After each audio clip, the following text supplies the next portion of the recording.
Oi, turma, tudo bem com vocês? Na aula de hoje, nós vamos falar sobre os tipos de pele. Os tipos de pele se resumem basicamente quanto à oleosidade e quanto ao tipo de envelhecimento. Quando a gente fala de oleosidade, nós temos pele normal, seca, oleosa ou mista. E quando a gente fala de envelhecimento, ela vai ser classificada referente ao seu ressecamento, a quantidade de rugas, a perda da elasticidade, alterações na pigmentação e também variedade das lesões benignas. Então, dependendo da quantidade, por exemplo, de lesões benignas, nós vamos ter um estágio de envelhecimento. A primeira classificação é quanto à oleosidade e ressecamento da pele. Então, nós vamos avaliar o grau de hidratação dessa pele. E lembra do que esse grau de hidratação depende, porque vocês já viram isso na aula passada, que eu falei para vocês sobre hidratação, lá nos ativos de anti-envelhecimento. Então, primeiro depende da organização dos corneócitos. Quanto mais bem organizados, menor a quantidade de água que ele perde para o ambiente. Lembram disso? E isso faz com que a pele fique mais hidratada. Outra coisa que depende vai ser a composição dos lipídios intracelulares, lá ceramidas, colesterol, que vão auxiliar com que a água não saia de dentro da pele. Depende também da presença de fator de hidratação natural, que são aqueles componentes que auxiliam em manter a água dentro da nossa célula. Lembra que a gente também já comentou sobre isso. E por último, a perda de água transepidérmica. Então, nós perdemos água todos os dias. Quanto menor a perda, quer dizer que você consegue manter a pele mais hidratada. Mas se a perda for constante, for maior, depende do ambiente, depende da genética e até mesmo depende aí dos fatores de hidratação natural, que está intimamente ligada com essa perda. Quanto maior a perda, mais desidratada, ou seja, mais ressecada a pele vai ficar. A pele normal, ela também é conhecida como pele eudérmica, ou seja, ela é bem equilibrada, ela tem uma textura bem suave, lisa, a quantidade de gordura é adequada, por isso a pele não fica com luminosidade, não fica brilhante e também não fica ressecada. Os poros, eles têm poucos poros visíveis, então eles são bem finos, por isso você não consegue visualizar. A pele também, ela é rosada e não tem manchas. A gente vai ver que quando a pele está ressecada, ela pode vir a conter manchas, tá? E também quando a pele está oleosa, a gente também pode ter mancha, principalmente devido a espinhas, a acne que está intimamente ligado lá com a pele oleosa. A pele resseca ou pele com xerose, que é o termo clínico, é a pele onde se perde excessivamente a água, ou seja, ela não é mais capaz de reter a água dentro da pele. Isso pode acontecer por causa da diminuição da produção de lipídios pela pele, que lembra que esses lipídios eles formam uma camada de proteção onde não deixam a nossa pele perder água. Também pode ser por causa da falta dos componentes de hidratação natural da pele, que também são bem higroscópicos e não deixam que a água seja perdida, ou seja, eles mantêm a água dentro da pele. A pele também ressecada, ela vai ter poros visíveis, pouca luminosidade, na verdade a pele vai ser bem opaca, vai ser propensa a descamação e vermelhidão e pode apresentar linhas e fissuras, dependendo do grau de ressecamento. Então, a gente vai ver que na pele ressecada nós temos graus de ressecamento, tá? Então, olhem aqui. Antes de falar dos graus de ressecamento, vamos aí entender as causas da dessecação da pele. Então, uma delas, eu já até comentei com vocês, é a perda de água em excesso. Essa perda de água em excesso, ela pode ser devido à transpiração das glândulas sudoríparas através do calor, tensão emocional, atividade física, que ao perder, né, nas glândulas sudoríparas, ao perder a água, você acaba perdendo água da pele também. A gente vai entender um pouquinho melhor quando a gente for falar de anexos da pele, tá? Não se preocupe.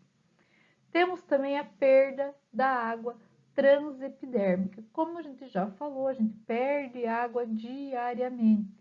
Mas quando ocorre uma perda excessiva, onde a água não consegue mais ser recolocada na pele, a pele acaba se ressecando. Outra coisa que pode acontecer é a falta da hidratação natural, como eu já comentei no slide anterior. Especialmente quando a gente fala de perda de hidratação natural, se liga lá aos aminoácidos, a falta desses aminoácidos, do ácido lático, da ureia, que são substâncias que elas retêm água dentro da pele. Também temos falta de lipídio nessa pele, que eu também falei antes, que seria ceramida, colesterol, ácido graxo, os quais eles vão formar uma barreira e vão impedir com que a água saia. Então, se a gente tem falta desses lipídios ou dos componentes que fazem parte do fator de hidratação natural, a pele acaba ressecando porque não tem mais água, não consegue manter a água dentro da pele.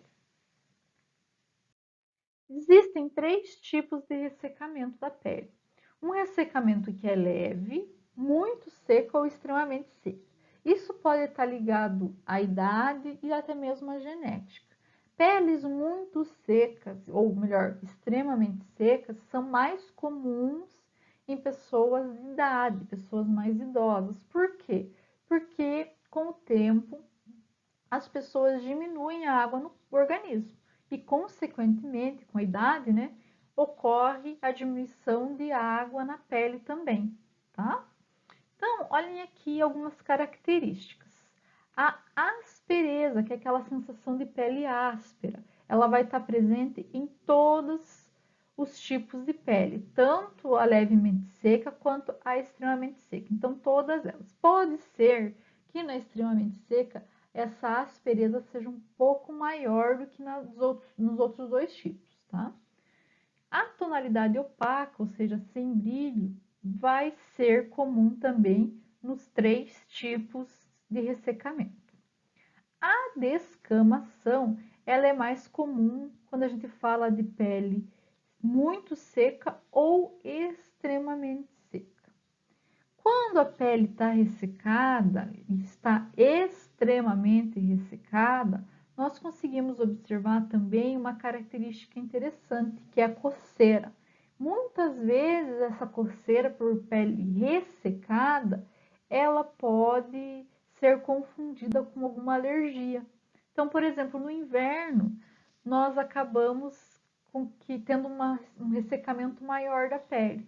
E isso, às vezes, dá uma coceira e você acha que é alguma alergia, mas às vezes não. Às vezes é falta de hidratação da pele mesmo, tá? A pele muito seca, a coceira depende muito da pessoa e não é muito presente.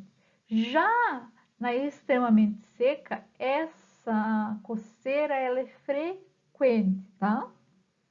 Em relação aos calos e rachaduras, nós vamos ver peles extremamente secas, principalmente em pessoas idosas. Você já deve ter ouvido falar daquelas rachaduras no pé, principalmente, igual eu falei, em pessoas idosas, até porque essas pessoas utilizam mais sapato aberto. O sapato aberto também aumenta essas rachaduras.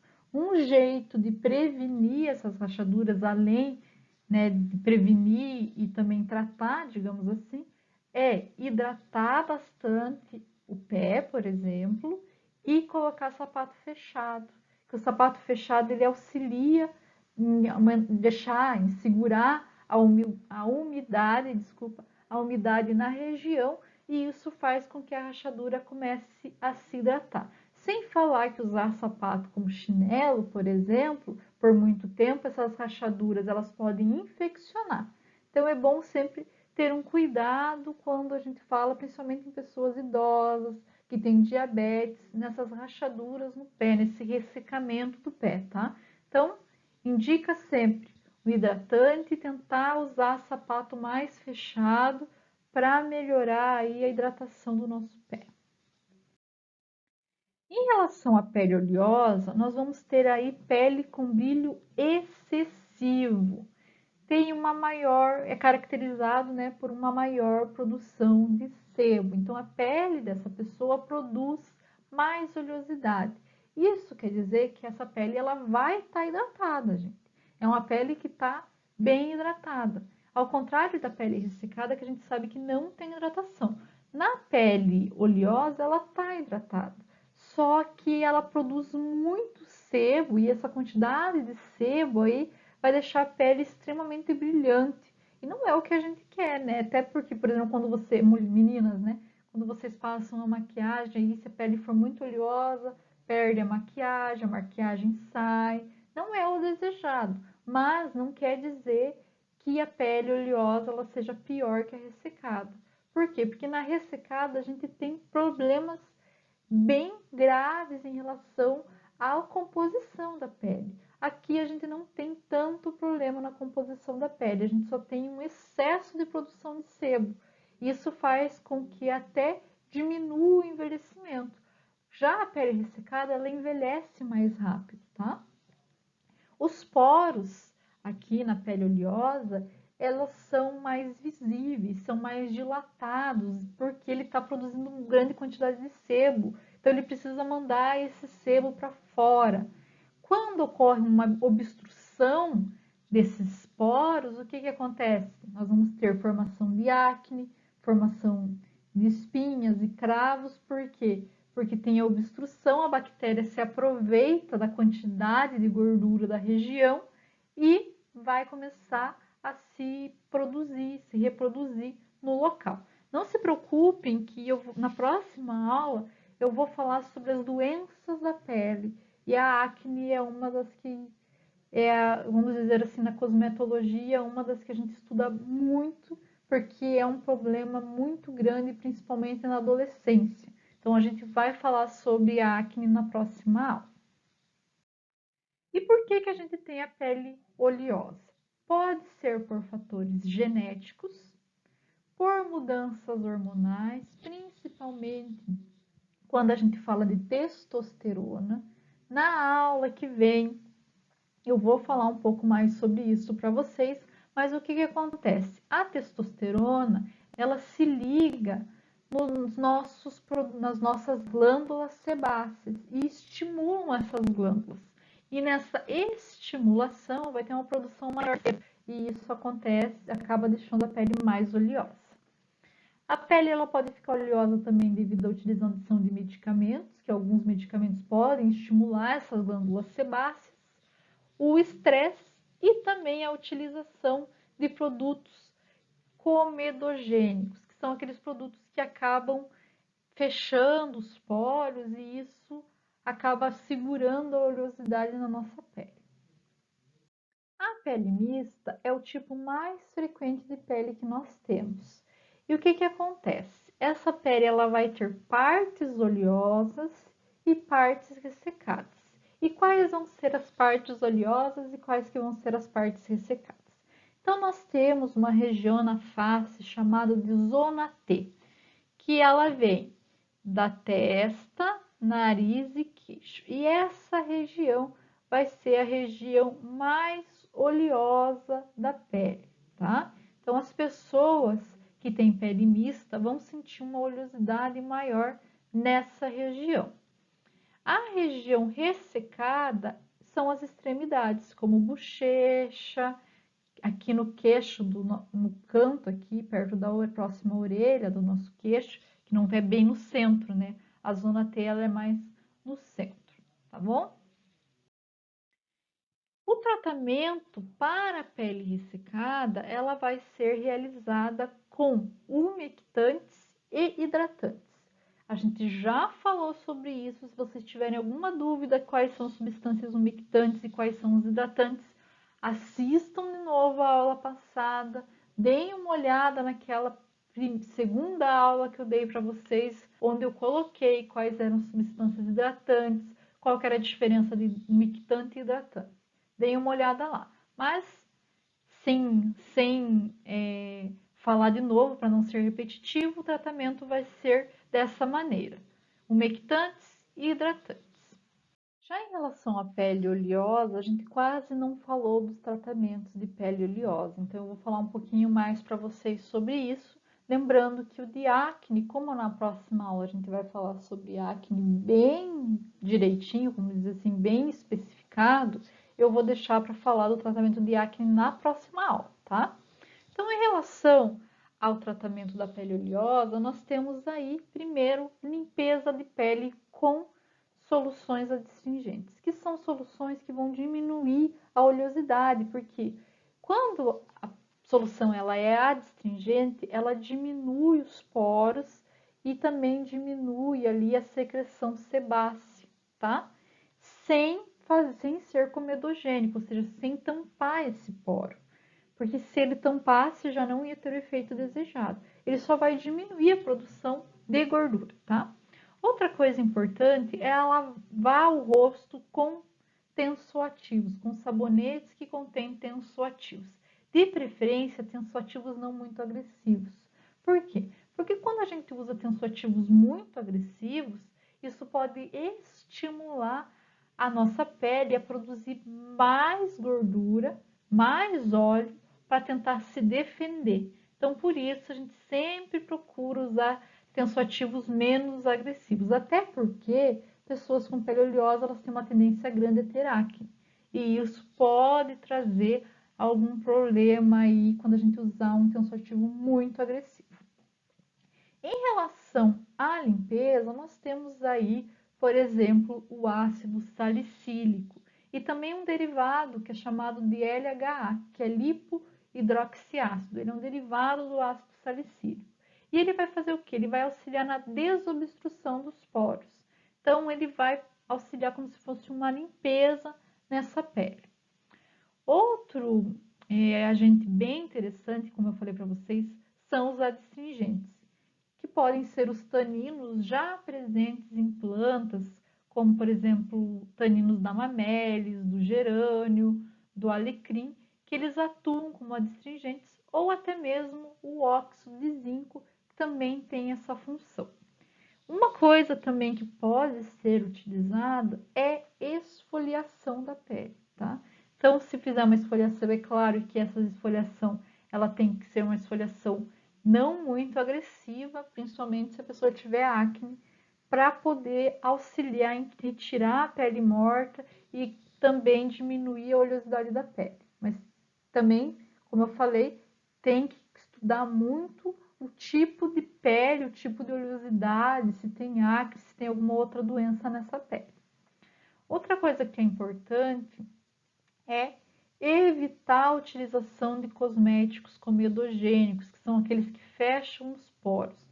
A gente sabe que existem cosméticos realmente que têm essa função de fechar o poro para deixar a pele mais aveludada, uma pele mais normal, para passar o corretivo, a base. Então tem que cuidar para evitar o uso desse tipo de cosmético em excesso, principalmente, muitos dias seguidos, em pessoas com pele oleosa, porque isso pode fazer com que ocorra o aumento de acne em pessoas que têm esse tipo de pele. A outra classificação da pele, de tipos de pele, é quanto ao envelhecimento da pele. É claro, precisamos assim, professora, de novo envelhecimento, de novo. A gente já falou bastante, já falamos de aula só de ativos de anti-envelhecimento. Mas eu não posso terminar a parte de envelhecimento da pele, e essa parte mais específica da nossa pele, sem falar dos tipos de envelhecimento da pele. Ou seja, a gente tem vários graus de envelhecimento. E eu preciso explicar para vocês isso porque é a partir do grau da pele que vai se ter um tratamento mais específico, tá? Então, o envelhecimento ele vai começar a partir da perda e degradação do colágeno. Então, isso eu já falei para vocês, mas relembrando, quando a gente tem uma perda do colágeno, acontece que a pele ela não tem mais tanta elasticidade, ela não volta mais para o lugar, já que o colágeno ele faz a sustentação da pele. O envelhecimento ele pode acontecer através do fotoenvelhecimento, que acelera o envelhecimento da pele, ou pelo envelhecimento intrínseco, que é aquele normal da nossa pele. Mas nós podemos tratar e prevenir os dois tipos, não esqueçam disso, tá? Nós temos algumas causas desse envelhecimento, que pode ser através do dano celular, por causa da formação de radicais livres, a gente já falou sobre isso, fatores genéticos, e essas causas, né, até esses fatores genéticos, eles podem ser a causa do envelhecimento ou também a causa da pessoa ter a pele mais jovem por mais tempo. Tem pessoas aí que você olha, você não diz que ela tem a idade que tem, você olha a mãe também, a mãe é nova, a filha também é nova, porque elas têm um fator genético modificado, onde o envelhecimento da pele não é tão rápido quanto de uma outra pessoa. Então, vocês já devem ter visto, eu tenho certeza, pessoas aí com 80 anos que a pele parece de pessoas de 50.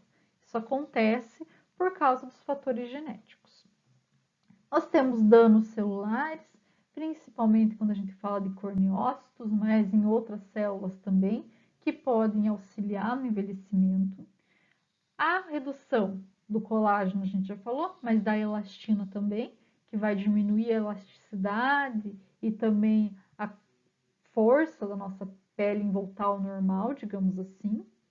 Redução do ácido hialurônico, que a gente falou na aula retrasada, eu acho que eu falei para vocês. Se tem redução desse ácido, também vamos ter um envelhecimento e por causa da hiperpigmentação. Então, pessoas que têm um envelhecimento mais avançado, vocês vão ver, por exemplo, pessoas de 70, 80 anos, elas vão ter manchas na pele por causa dessa hiperpigmentação. Quem já assistiu aquela médica Sandra Lee? Se vocês procurarem vídeos dela na internet, vocês vão ver ela fazendo tratamento até para pessoas que têm essa hiperpigmentação. Ela faz tratamento de acne, mas eu já vi ela fazendo disso, fazendo tratamento de queratose, que também é um fator de envelhecimento, um fator genético. Então, se vocês tiverem interesse em assistir, deem uma olhadinha, procurem aí na internet, tem bastante vídeo dela fazendo tratamento de pele com modificação de pigmentação, também tem ela com essas queratoses, é bem interessante. A classificação do envelhecimento, eu sigo, tem outras classificações, mas eu gosto de seguir a classificação de Gogol, porque é uma classificação bem simples. E ele dividiu em 4 tipos. Nós temos aí o primeiro tipo, que é a partir dos 30 anos. A partir dos 30 anos, então, apesar de ter ausência de rugas e o fotoenvelhecimento ser baixo, nós vamos ver aí alguns distúrbios leves de pigmentação. Então, não é só no rosto, pessoal, na mão também. Então, você já viram aquelas pessoas que têm aquelas manchinhas na mão? Começa a aparecer a partir dos 30 anos essas manchinhas, tá? Tem a ausência de queratose também. Então, ela vai ter mais, o que vai estar mais evidente em pessoas a partir dos 30 anos, vai ser essas manchinhas no rosto e na mão, tá? Não vai ter ruga e não vai ter nenhuma queratose, tá? Envelhecimento discreto, do tipo 1. No envelhecimento do tipo 2, ele vai acontecer a partir aí da faixa dos 40 anos.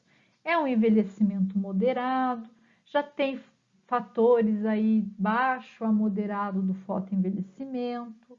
Nós vamos ter algumas manchas causadas pelo fotoenvelhecimento, chamados de lectinose sinis. Então, é um tipo de mancha que acontece por causa da exposição ao sol. Então, por isso que às vezes você vê pessoas aí com 30 anos, não se importa muito com protetor solar, daí chega nos 40, tá cheio de mancha, tá? Então, é bem comum pessoas terem essas manchas por causa da exposição solar. Também vamos começar a ter presença de queratose e linhas de expressão. As linhas de expressão, elas não vão estar bem marcadas ainda. Você vai conseguir ver quando a pessoa estiver sorrindo a formação dessas linhas, tá? O envelhecimento do tipo 3, ele começa a partir dos 50 anos. E ele já é um envelhecimento um pouco mais avançado, já tem maior presença de componentes de fotoenvelhecimento, mais mancha na pele, essas manchas não são uniformes. A gente chama aí de discronia, que é uma mancha variada, de tamanho variado. Nós vamos ter vasos sanguíneos visíveis na pele, então você consegue ver a presença desses vasos sanguíneos. Esse tipo, né, de síndrome é conhecida como telangiectasias, aparecimento desses vasos sanguíneos. Nós também vamos ter queratose, que é aquelas manchas que a gente falou lá em umas aulas atrás. Essas queratoses, é claro, elas estão muito ligadas a fatores genéticos. Então, não é todo mundo que com 50 anos vai ter queratose. E também nós temos as rugas em repouso. Antes, a gente só via a ruga, a expressão, quando a pessoa estava sorrindo. Aqui a gente já consegue ver uma marca bem mais acentuada aqui em cima dos lábios, por exemplo, nos cantos dos lábios, próximos ao nariz, vai ser uma quantidade maior de ruga. E o do tipo 4, que é o último tipo, é a partir dos 60 anos. Nesse envelhecimento, vai ser um envelhecimento mais grave, vai estar muito ligado ao fotoenvelhecimento, então teve uma exposição maior de sol, isso é óbvio, a pessoa de 60 anos ficou mais tempo exposta ao sol do que uma pessoa de 30. Então, por isso vai ter maior intensidade nesse envelhecimento. A pele, ela começa a ficar amarelada, acinzentada. Nós temos algumas lesões na pele, principalmente em pessoas que têm propensão genética a partir dos 60 anos. Essas lesões, elas vão ser pré-malignas. Então, às vezes você acha que com 60 anos não precisa mais usar protetor, aí que você tem que continuar usando, né? Por causa das lesões cada vez piores que vão ficando por causa dessa exposição solar. Rugas em toda a face. Nós vamos ver rugas próximo à boca, próximo aos olhos. Vai ser assim, né, uma pessoa de 60 anos. O que acontece? Nós temos, é claro, um jeito de tratar ou prevenir esse envelhecimento. Eu já falei sobre isso para vocês, sobre a prevenção, sobre o tratamento, falei da importância da hidratação. Isso já está bem explicado para vocês, que eu expliquei na aula passada. Gostaria de lembrar que a prevenção é bom começar a partir dos 30 anos, porque quanto mais tarde começar a fazer o tratamento, mais você vai ter que fazer tratamento na vez de prevenção. Então, se você começar a prevenir cedo, não vai precisar tratar, né? Então, faz a prevenção ao longo do tempo. Lembrando sempre, o uso de protetor solar é essencial. E quando ainda a gente fala de tratamentos, utilização de cosméticos com antioxidantes, retinóides, ácido hialurônico, que está tudo na aula ali de cosméticos para anti-envelhecimento, tá? Eu quis colocar essa aula, é uma aula bem rápida, mas para vocês poderem entender que existem classificações de pele, tá? Tem cada autor, desculpa, eles acabam classificando essa pele de um jeito. Então, se vocês procurarem na internet e jogarem aí classificação do tipo de pele quanto à oleosidade, vai ter um tipo de classificação. Essa que eu coloquei para vocês aqui é de Glogal, mas tem outros tipos quando a gente fala de envelhecimento. Só para vocês saberem que a cosmetologia ela está em avanço sempre e é uma das áreas que mais avança. Já expliquei para vocês, eu acho que até na primeira aula, é uma das áreas que mais tem avançado nos últimos anos, porque é uma tendência mundial melhorar e conservar a pele intacta, digamos assim. Então, nós temos aí essas classificações onde vão auxiliar os médicos e até mesmo nós na produção de um cosmético específico para aquela idade. Então, vocês já devem ter visto, por exemplo, da Renil, né, que eles fazem por idade o cosmético. Renew 30 anos, Renew 40, 50, 60 ou mais. Então, eles fazem por idade porque eles já sabem mais ou menos o que a pele está precisando naquela idade, quais que são os problemas da pele nessa idade, tá? Então, por isso que nós temos essas classificações. Então, pessoal, nossa aula hoje foi bem rapidinha, né? 30 minutos só. O que eu vou falar para vocês? Na próxima aula, eu vou disponibilizar para vocês mais uma aula sobre pele, para a gente finalizar tudo sobre pele. E daí eu vou disponibilizar um questionário no Moodle. Qualquer dúvida, me mande uma mensagem, um e-mail, eu fico à disposição. Um abraço.